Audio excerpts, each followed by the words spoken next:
Okay guys, I'm here with Bobby here at the Ford tent and the Ford display, actually trailer, here at Farm Progress, and we're talking about diesel engines, particularly the 6.7. And talking about injectors, and the thing I want to talk about, where's your injector here that you showed us? Right here. If you're familiar with diesel mechanics at all, this does not look like a standard injector, and tell me why. This injector is not like your mechanical injectors that are fed by oil pressure. They're the plunger type. They're actually mechanical. They have to go up and down as a plunger, okay? This is an electronic injector. There is no plungers. The reason for this is that we are concerned about the lack of sulfur in the diesel, which is a lubricant. This particular injector is not needing the lubrication that the mechanical injectors are. Why doesn't it need lubrication? Because the way the fuel is being passed, Matthew, it's actually being passed through a crystal.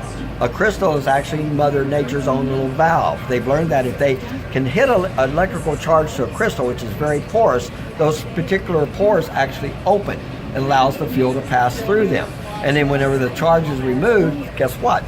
Closes up. They close up. So it's a natural valve and it's electronically oriented, so you don't have moving parts. Exactly. You have charge on, charge off, just like LED light bulb, just like any sort of passing electric current. Absolutely, and by far the testing on this is done way before we ever produce this or put it in a vehicle. We can do lab testing on this that you can't replicate in the real world.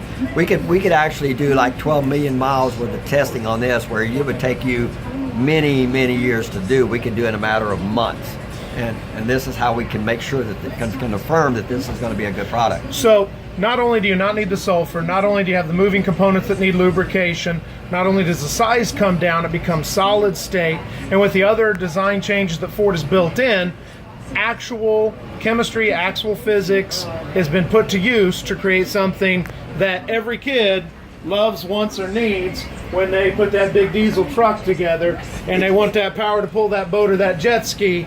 It's all a matter of the engineers, and then it's mechanics, and it's all the fellas in the shop that actually do the work on these things. Exactly. And what's very unique about this injector too is that it's not set on a certain amount of pressure.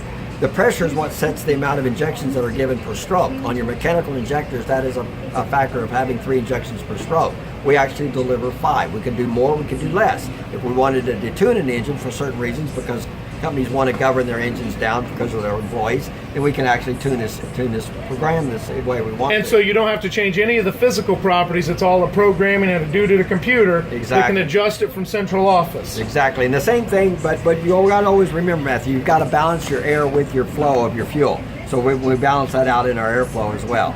All right. So that's another reason why we have big turbos, because guess what? That's how you get more air. That's it. Well, Bobby, I thank you very much. The crystal thing blew my mind, so wanted to share it with our kids. How old are your kids? High school kids. Good. High school kids. Get in, get the engineering. But if you're not an engineer, become a mechanic, gentlemen. And ladies, this is a growing field. You want to get paid well more than Mr. Moore? Become a mechanic for diesel. You know what? Become a Ford mechanic. Ford will help you through your schooling too if you want to sign up, but you guarantee you'll have to come to work for Ford. There you go. You'll pay for it. And I think for some that's a bonus. That's a bonus. All right. Hey, thank you, sir. You're welcome.